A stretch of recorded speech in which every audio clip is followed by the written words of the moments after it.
जय हिंद दोस्तों, स्वागत है आप सभी का आपके अपने परिवार हिमरक्षक यूट्यूब चैनल पर। कैसे हैं आप सभी? उम्मीद करता हूं आप सभी अच्छे होंगे। आप सभी अवेयर होंगे कि आपको यहां पर हिमाचल प्रदेश वन मित्र के सॉल्व्ड पेपर 2021 वाला पूरा का पूरा फुल एक्सप्लेनेशन के साथ करवाया जा रहा है। तो आपको इस सीरीज को ज्यादा से बच्चों में शेयर करना है और चैनल को सब्सक्राइब जरूर करना है। अपनी सिलेक्शन जो है वो सुनिश्चित जरूर करनी है अच्छे से प्रैक्टिस करके। इस सीरीज में आज की वीडियो है साइंस की और साइंस के क्वेश्चन हम डिस्कस करेंगे। टोटल साइंस के क्वेश्चन होंगे, इसमें फॉरेस्ट के क्वेश्चन होंगे। टोटल होंगे 20 प्रश्न। एंड ऑफ द वीडियो आपको बताना है कि आपके 20 में से कितने मार्क्स आए हैं। ठीक है। क्वेश्चन नंबर 31 अटेम्प्ट कीजिए। इंग्लिश में पढ़ना है तो इंग्लिश में पढ़िए, हिंदी में पढ़ना है तो हिंदी में पढ़िए, जो आपकी मर्जी है। ठीक है। What does our body produce to fight the invader when a disease carrying microbes enter the body? जब भी कोई सूक्ष्म जीव हमारे शरीर में प्रवेश करता है तो हमारा शरीर आक्रमणकारी से लड़ने के लिए क्या उत्पन्न करता है? एंटीबॉडीज, एंटीजन, पाइथोजन या फिर एंटीबायोटिक्स? तो इस प्रश्न का सही उत्तर है option D is the correct answer. Antibodies बनाता है ज्यादा से ज्यादा। नेक्स्ट है क्वेश्चन नंबर 32। क्या है?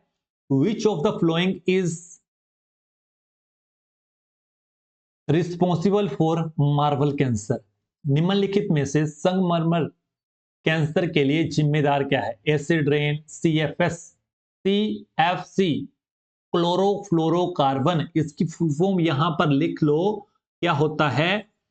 Chloro fluoro fluorocarbon. ठीक है। कौन जिम्मेदार होता है? Ozone, oxygen. तो इस प्रश्न का सही उत्तर है option A is the correct answer, acid rain. Next है question number 33। Lightning conductor is a device use to protect. Lightning conductor एक उपकरण है जिसका उपयोग निम्नलिखित में से किसकी सुरक्षा के लिए किया जाता है? बताना है। Building from the effect of lightning, building from the effect of earthquake, building from heavy rain या फिर टचर फ्रॉम हैवी विंड? इस प्रश्न का सही उत्तर है option A is the correct answer. ठीक है। इमारतों को बिजली के प्रभाव से बचाव के लिए आपने देखा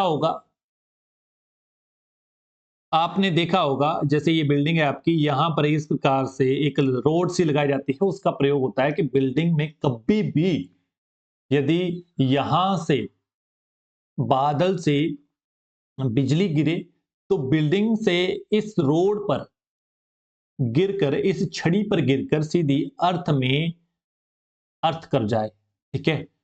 और जिसकी पूरी की पूरी वायरिंग होती है, बिजली होती है, इस बिल्डिंग के बिजली के जो प्रभाव है वो ना पड़े, करंट ना आए। ठीक है। नेक्स्ट है question number 34। In human body the blood glucose level is controlled by dash hormone? Glycogen, insulin, adrenaline या फिर थायरोक्सिन? तो इस प्रश्न का सही उत्तर है option B is the correct answer, insulin. Adrenaline क्या होता है? एड्रेनलिन जो रिलीज तब होता है जब बंदा डरा हुआ हो। Next question number 35। Rhizobium bacteria found in root nodules of leguminous plants is an. फलीदार पौधों की जड़ ग्रंथियों में पाए जाने वाला राइजोम बैक्टीरिया डैश है? वायुमंडली, कार्बन फिक्सर या फिर वायुमंडलीय का ऑक्सीजन फिक्सर, वायुमंडलीय नाइट्रोजन फिक्सर, उपयुक्त में से सभी? तो इस प्रश्न का सही उत्तर है वायुमंडलीय nitrogen fixer.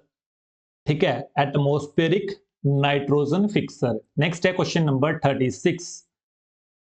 Which of the flowing non metal is good conductor of electricity? निम्नलिखित कौन सी अधातु विद्युत की सुचालक है? कोयला, सल्फर, ग्रेफाइट, फास्फोरस। तो इस प्रश्न का सही उत्तर है option B is the correct answer, graphite. Next question number 37, in which of the following category Adam apple is more prominent? निम्नलिखित किस श्रेणी में अदम का सेब अधिक पाया जाता है? किसी भी उम्र के लड़कों में, किशोर लड़कियों में, किसी भी उम्र की लड़कियों में, या फिर किशोर लड़कों में? बताना है आपको। इस प्रश्न का सही उत्तर है option D is the correct answer, किशोर लड़कों में। ठीक है, गले में होता है ये। नेक्स्ट है question number 38, what is the chemical formula chemical name of dry ice? काफी आसान क्वेश्चन है। शुष्क बर्फ का रासायनिक नाम क्या है? Duralumin, calcium sulphate, sodium solid carbon dioxide, sulphur nitrate.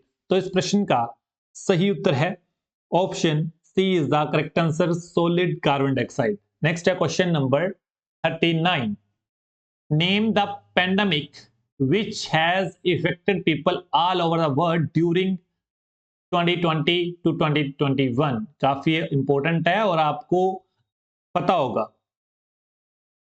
ये है Covid, option C is the correct answer. Next है question number 20, which of the flowing acid is present in gastric juice of human body?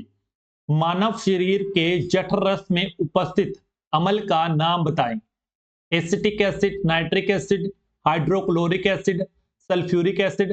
तो इस प्रश्न का सही उत्तर है, आप सभी को पता है आपके जो पेट में कौन सा एसिड होता है। क्वेश्चन थोड़ा सा पलट के भी आ सकता है कि हमारे पेट में, हमारे स्टमक में कौन सा एसिड मौजूद होता है। तो इस प्रश्न का सही उत्तर है HCl, hydrochloric acid. Option C is the correct answer. Next question number 41, some of the organisms are sensitive to different level of air pollution and are used as pollution indicator. Select which among the following fits into this category। कुछ जीव वायु प्रदूषण के विभिन्न स्तरों के प्रति संवेदनशील होते हैं। इन्हें प्रदूषण सूचक के रूप में प्रयोग किया जाता है। निम्नलिखित में से कौन सा इस श्रेणी में आता है? बताना। कवक, जीवाणु, अवलन, जल शैवाल, या फिर काई। तो इस प्रश्न का सही उत्तर है option D is the correct answer, lichen. Next question number 42, which of the flowing metal is stored in kerosene oil due to high reactivity with air and water? तो सोडियम है, option A is the correct answer. Next question number 43, in which of the following area role of bacteria is not present? निम्नलिखित किन क्षेत्रों में जीवाणुओं की भूमिका नहीं होती है? चमड़ा उद्योग, मधुमक्खी पालन उद्योग, या फिर मध और सिरका उद्योग, या फिर तंबाकू चाय उद्योग। तो इस प्रश्न का सही उत्तर है option B is the correct answer, मधुमक्खी पालन उद्योग। इसमें बैक्टीरिया प्रेजेंट नहीं होता है। नेक्स्ट है question number 44, an electric heater has a voltage of 1500 watt. How much electric energy does it consume in 10 hour? 15 kilowatt hour, 15 watt. W जो है इसे हम बोलते हैं वॉट, ठीक है। KWH को हम बोलते हैं किलो वॉट आवर, ठीक है। 15,000 या फिर डाटा इनसफिशिएंट। तो इस प्रश्न का 44 का option A is the correct answer, 15 kilowatt hour. Next है question number 45, if a person is not able to see far off object, then from which of the following he or she is suffering? यदि एक व्यक्ति दूर की वस्तुएं देखने में असमर्थ हो तो वह निम्नलिखित कौन से दोष से ग्रसित है? Presbyopia, hypermetropia, myopia, astigmatism.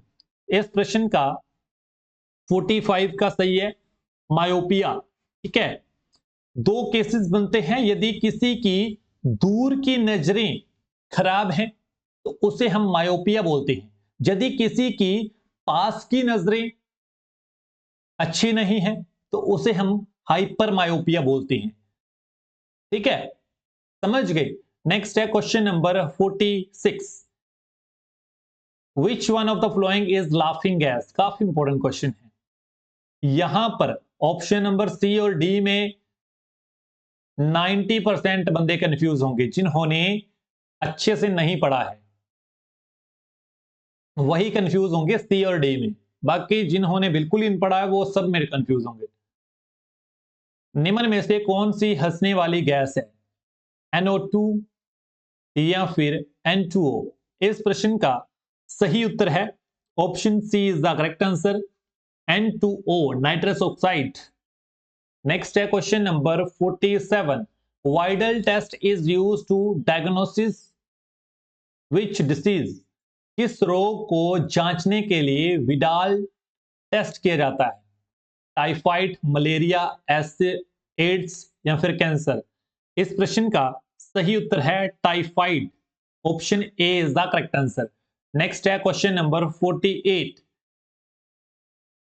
On what principle does stethoscope work, refraction of sound, reflection of sound, spread of sound, speed होगा स्पीड ऑफ साउंड या फिर इंटेंसिटी ऑफ साउंड, बताना है। स्टेथोस्कोप किस सिद्धांत पर कार्य करता है, ध्वनि का अपवर्तन, ध्वनि का परावर्तन या फिर ध्वनि गति, ध्वनि की तीव्रता। इस प्रश्न का सही उत्तर है रिफ्लेक्शन ऑफ साउंड, ध्वनि का परावर्तन। नेक्स्ट है क्वेश्चन नंबर 49 और 50 is the last question of the video. Which colour of light diverts list while passing through a glass prism। प्रकाश का कौन सा रंग कांच के प्रिज्म से गुजरने पर सबसे कम विचलित होता है। ठीक है, आप सभी को पता है प्रिज्म आपने 11वीं और 12वीं में जरूर यूज किया होगा यदि आप साइंस के स्टूडेंट हो। नहीं पता तो इस प्रकार से एक होता है ट्रायंगुलर टाइप का, यहां पर इस प्रकार से लाइट गुजारी जाती है और ये लाइट यहां पर 7 कलरों में विभाजित होती है। ठीक है, जिसे हम याद रखते हैं बिब ग्योर। ठीक है, बिब ग्योर नाम से याद रखते हैं। वॉयलेट, बी से वॉयलेट, आई से इंडिगो, बी से ब्लू, फिर ग्रीन, फिर जेलो, ये ट्रिक आपने याद रखनी है। ओ से ऑरेंज, आर से रेड। ठीक है, सबसे कम डाइवर्ट कौन सी लाइट होती है, ठीक है, सबसे कम कौन सी होती है, जो सबसे नीचे है रेड, सबसे कम जो होती है। ठीक है, और सबसे ज्यादा कौन सी होती है, वायलेट।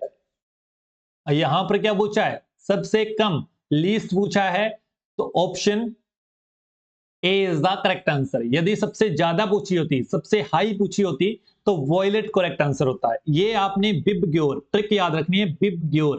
ठीक है, हम भी ऐसे रखते थे बिब ग्योर, समझ गए। नेक्स्ट है question number 50, which of the following is included in an ecosystem. पारिस्थितिकी तंत्र में निम्नलिखित में से क्या शामिल होता है, सभी जीवित प्राणी, निर्जीव वस्तुएं, कई बार निर्जीव वस्तुएं, कई बार जीवित वस्तुएं, दोनों जीवित और निर्जीवित वस्तुएं। तो इस प्रश्न का सही उत्तर है दोनों निर्जीवित और जीवित वस्तुएं, option D is the correct answer. यहां तक हमने डिस्कस कर लिए हैं टोटल 20 क्वेश्चन साइंस के। अभी तक आपने स्कोर नहीं बताया है तो स्कोर आपने बिल्कुल बताकर जाना है, क्योंकि हमें भी पता होना चाहिए कि हमारे स्टूडेंट कहाँ लाइक करते हैं। अभी तक चैनल को सब्सक्राइब नहीं किया है तो चैनल को सब्सक्राइब किए बिना आपको बिल्कुल नहीं जाना है। आपको जरूर रिग्रेट होगा कि आपने हिमरक्षक को सब्सक्राइब क्यों नहीं किया, बिकॉज वहां पर इतना अच्छा कंटेंट पेश किया जा रहा है। ठीक है, वीडियो को लाइक करें और ज़्यादा से बच्चों में शेयर करें वीडियो, और कमेंट करके बताएं कि आपका 20 में से क्या स्कोर रहा है, कैसी चल रही है सीरीज आपकी।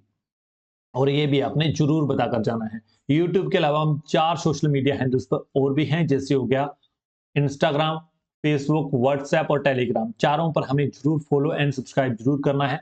मिलते हैं नेक्स्ट वीडियो के साथ। आप खुश रहिएगा, पढ़ते रहिएगा।